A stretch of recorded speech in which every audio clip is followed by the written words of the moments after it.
Hello, I'm Nikias Klohr here at Race Result, and today I want to do part 2 of our little home video series.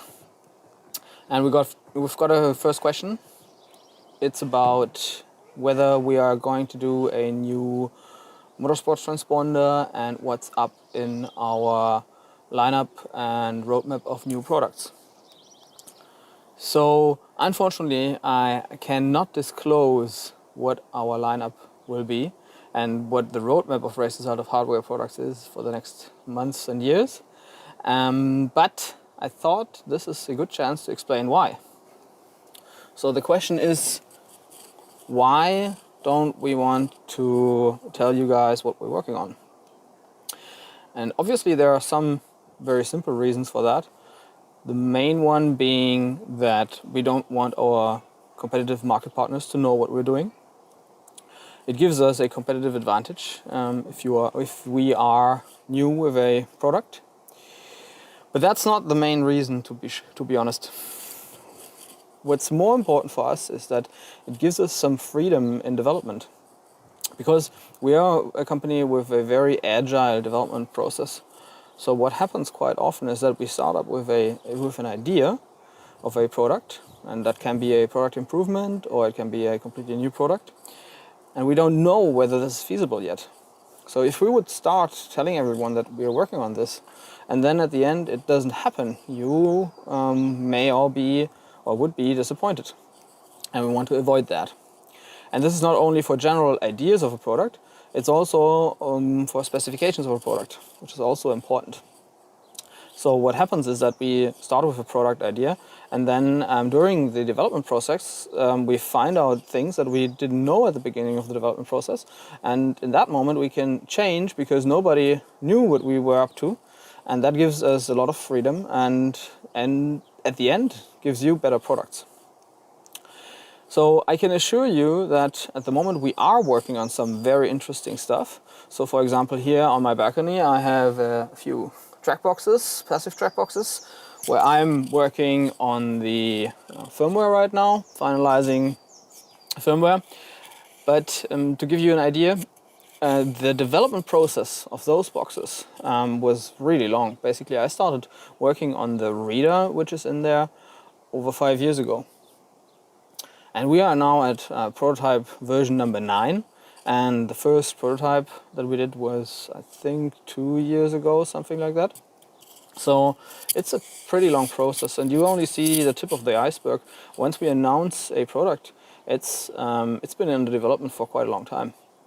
But that also means that at the moment we are working on some pretty interesting stuff that I can't tell you here right now. But I can tell you that we are trying to use this time during this crisis to concentrate on that product development, because it's never been that quiet, to be honest, at that time of the year. Normally things get very busy in our production and daily operations. And this time of the year, normally development is not our major concern. But now we are trying to use the time as much as possible to work on new products, so that once the crisis is over, we have a compelling line of products which should help you guys be more competitive in your market.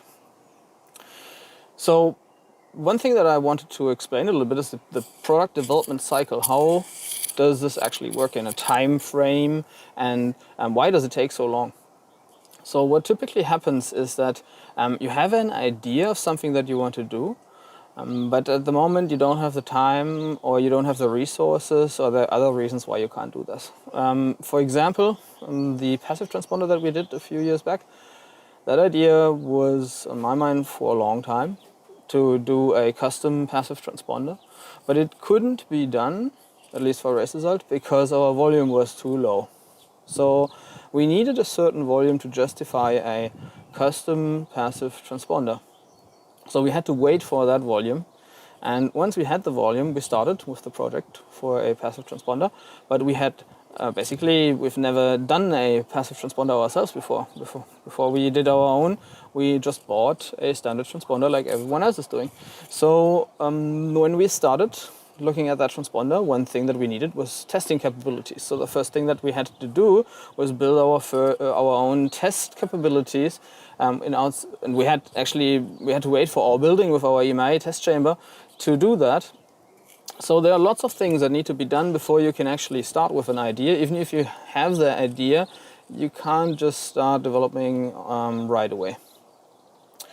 So once you started developing a product, what typically happens is that the first idea that you had may be already pretty good, but during the development process you learn things that you didn't know before.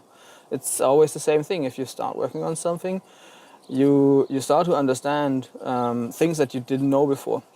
And that can happen and change your development process and can change the complete product during that process.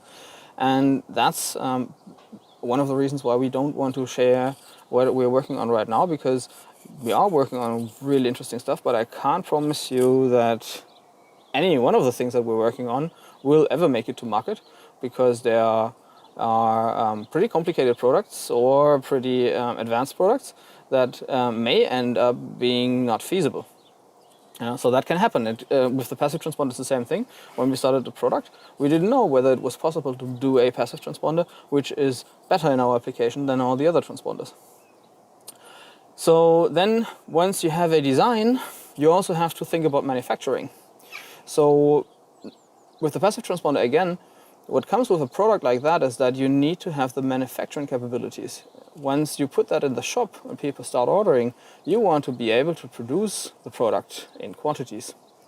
So for the passive transponder, we had to build a complete new line of suppliers. Actually, we have a supply chain in place here in Germany, which is specifically managed by us, which produces the passive transponder.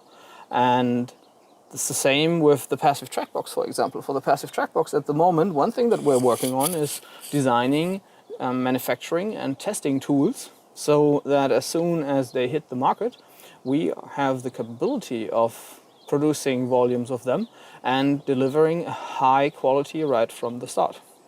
So it's not only the product itself that has to be designed, it's also the process pumping out the product at the end. So that takes time. And then once you have a product which you think is feasible and works, and you have a good, well-working prototype, you go testing. And testing is very important for us. We typically test on events, live events. We go to events with the hardware because there are always things that you don't anticipate in the lab. It's always the same thing. It's always crazy little details that happen on an event that you would have not assumed before while working on the product in the lab. So that always happens, and it's a very important part to still be flexible in that part of the process, to change the product and adapt to what you find out in testing and improve the product to a point where we can release it as race result as a well-working product. Okay, so maybe some of you know the story of the chip-to-go machine last year, where we had exactly that problem with the US version of the chip-to-go machine, which had a pretty significant issue that we should have caught in testing. And that was a typical example of how to not do it, and how we try a lot to test and avoid situations like that. Because once you ship the product, it's very, very difficult to treat a problem that should have been caught in testing.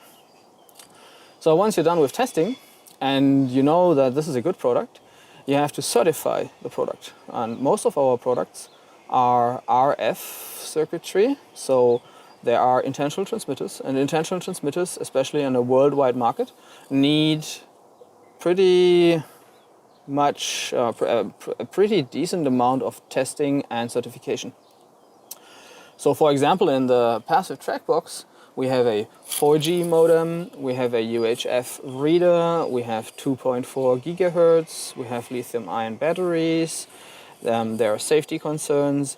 There's lots of things at the end that need to be tested and certified, and we try to do that for the major countries right from the start, so that as soon as we announce a product, it can be sold in the major markets.